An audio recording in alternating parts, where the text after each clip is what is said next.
Common વાત કહું ને તો બહેનોમાં થતા ગર્ભાશય અને સ્તનના કેન્સરો મોટે ભાગે ત્રીજા સ્ટેજ પછી જ પકડાય છે.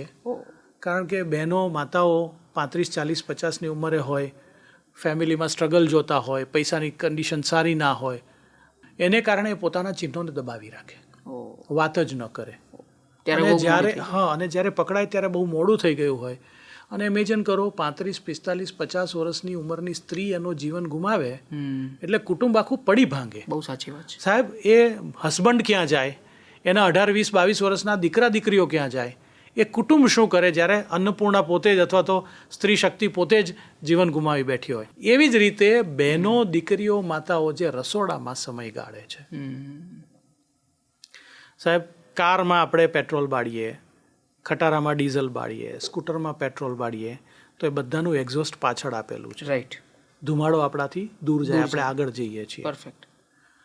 એ જ પેટ્રોલિયમ કૂડનો લિક્વિડ પેટ્રોલિયમ ગેસ એલપીજી, જેને પીએનજી, સીએનજી ઘણા નામ આપી રહ્યા છે, એ આપણા રસોડામાં બળે છે.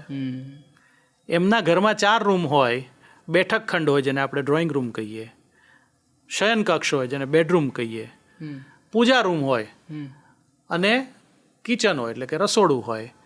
તો દરેકે દરેક ખંડમાં બારીઓ હોય તો બેઠક ખંડની બારી ખુલે તો બહારથી હવા અંદર આવે, એટલે બારી આપેલી છે. શયન ખંડની બારી ખુલે તો બહારથી હવા અંદર આવે, એટલે એની બારી આપેલી છે. ખાલી રસોડામાં આવે ને ત્યાં એ હવા ઇન્ટેલિજન્ટ બની જાય છે, એટલી બધી બુદ્ધિશાળી બને, એને ખબર ઓહો હું તો રસોડામાં છું, બેને બારી ખોલીને એટલે મારે હવે અહીંથી બહાર જવાનું છે. પણ એવું થતું નથી. રસોડાની હવા જ્યારે ખેંચાઈને બહાર ન જતી હોય અને એવા સમયે ફક્ત ગેસ સળગાવેલો હોય, કારણ કે ખુલ્લો હોય તો વાસ આવી જાય, બરાબર છે, તો 1 કલાકમાં 10 સિગરેટનો ધુમાડો બહેનોના ફેફસામાં જાય છે. સો ભારતમાં COPDની જે વાત કરીએ, બ્રોન્કાઇટિસની વાત કરીએ, તો જેમ સ્મોકર્સને થાય છે એવી રીતે નોન સ્મોકર લેડીઝ, વિમેનને થાય છે. એનું કારણ ઇન્ડોર એર પોલ્યુશન, કારણ કે આપણા રસોડા વેન્ટિલેટેડ નથી હોતા. રસોડામાંથી હવા બહાર ખેંચવા માટે આપણે એક્ઝોસ્ટ ફેન કે ચીમની નથી લગાડતા. સાહેબ, હું તો એમ કહું કે આ ગેસ છે ને આ બારી છે, એક ખાલી નાનો ટેબલ ફેન 600-800 રૂપિયાનો મૂકી દઉં ને બારીની બહાર હવા ફેંકતો, તો પણ હું એ સ્ત્રીનું ફેફસું બચાવી શકીશ. પરંતુ એના પ્રત્યે આપણી ઉદાસીનતા છે, આપણી પાસે જાણકારી નથી.